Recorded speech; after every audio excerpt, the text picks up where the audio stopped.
Hari imyidogo ku bashoferi b'imiduga itari mike ipakiye umwavu w'ikizungu uva hanze y'igihugu imaze iminsi itari mike ihagaze hampande y'ibarabara rya Ngozi Gitega. Iyo miduga yose iraba hari ububiko bw'umwavu w'ikizungu bw'ishirahamwe ry'uburimyi n'ubworozi BPAE bwo mu gisagara ca Ngozi. Bamwe muri abo batwara iyo miduga twavuganye kuri uyu wa kane igerekerezo rya 28 ndamukiza 2023 baridoga bavuga ko bamwe bahamaze iminsi 12 abandi iminsi 9 bivanye n'ingene bakurikiranye mu kuhashika. Bamenyesha kandi ko bagize ikibazo caho bapakurira uwo mwavu kuko ububiko ari buto ugereranije no ku mwavu batumye ko ungana. Abo bashoferi bavuga kandi ko bahagirira ingorane n'ibibazo bitandukanye nko kubura utuzu twa sugumwe, kubura amazi kandi n'imiryango yabo ibakeneye. Aho turi ngaha turi mu kazi nyene ka misi yose uko turi abashoferi bambuka imbibe aho twapakiye amase y'umwavu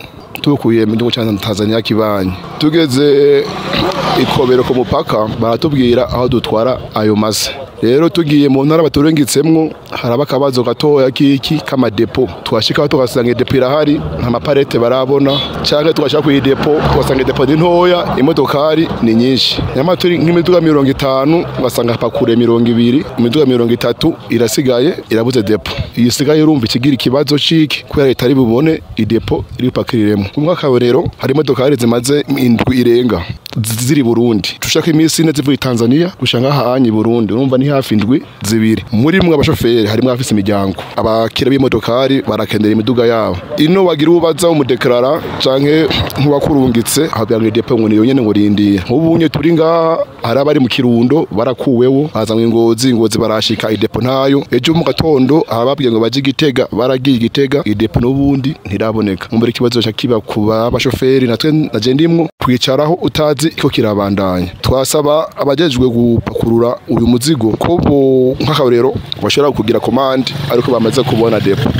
yaho toza kurondera depo ariko imodokari zashitse aho Ngozi iminsi ntisari habazi mbere n'abazi nyuma nk'abambere gushika umwanya bamaze iminsi 9 gushika no munsi nk'abaje abanyuma bamaze iminsi 3 ariko abambere bari mu minsi 10 ubu nyene tuvugane Gitega hari kamyo zishika 50 zavuye ngaha nyene Ngozi kanazo nyene turavugana n'abashoferi bariyo bavuga yuko ata depo idepo barayibonye ariko atakazi ko karabandanya nabone baparitse nkuko nyene bari baparitse aha nyene Ngozi hirya hejo jewe sikatosoza nafatiriwe ariko bari bahari baragiye kwa mustante kumbuye ntibashe kumubona babonye nk'umuhanuzi wiwe yababwiye ko ikibazo ari mwe abagikurikirana ko no musi ari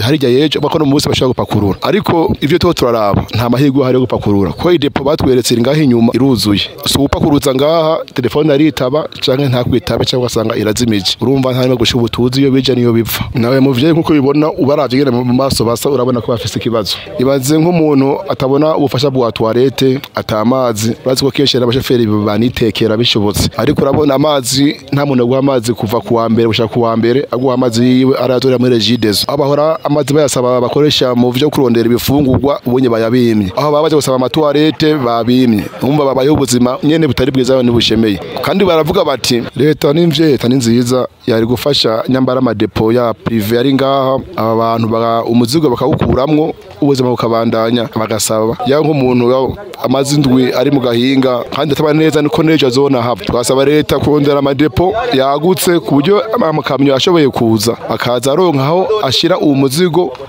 uba ugenewe kuja. Tumekuja kuleta mbolea tuna siku ya 7 toka boda tumekuja hapa Ngozi kwa sababu tunashusha Ngozi lakini sasa tulipokuja Ngozi hapa wamesema magodauni yamejaa wakaenda kushusha mbolea mkoa wa Kirundo wametoka mkoa wa Kirundo wakatuambia kwamba hizi gari tena zinazokuwa ziende Gitega kule gari zimejaa sana sasa tunashangaa serikali ya Burundi mpaka leo hatushushe mzigo hapa tunateseka tu hapa tuna hakuna choo hakuna sehemu yani hamna sehemu ya kuoga hakuna choo hakuna chakula yani tunaishi maisha mazingira magumu sana kama unavyoona magari yalivyokuwa mengi hivi na viongozi wa hapa hawaji kutuona kwamba labda tunashushia wapi hatufanye nini kwa hivyo hatuelewi kinachoendelea hapa sasa hivi tunaomba msaada kwamba watu waje watushushie mzigo wetu hapa watafute godown tushushe mzigo hapa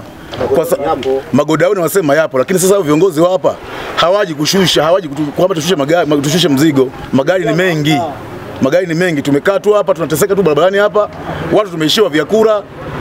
hao mabosi wapo ambao tumepokea mizigo yao hawaji kutuona. Hasa shida ni nini hatuelewi. Hivyo tunaomba msaada, tushushe mzigo tuende nyumbani, tumechoka kukaa huko Burundi. Tumekaa siku leo ni siku ngapi? Kuna wengine wamekaa siku 12, kuna wengine wamekaa siku 7, kuna wengine wamekaa siku 8, tumekaa siku tofauti.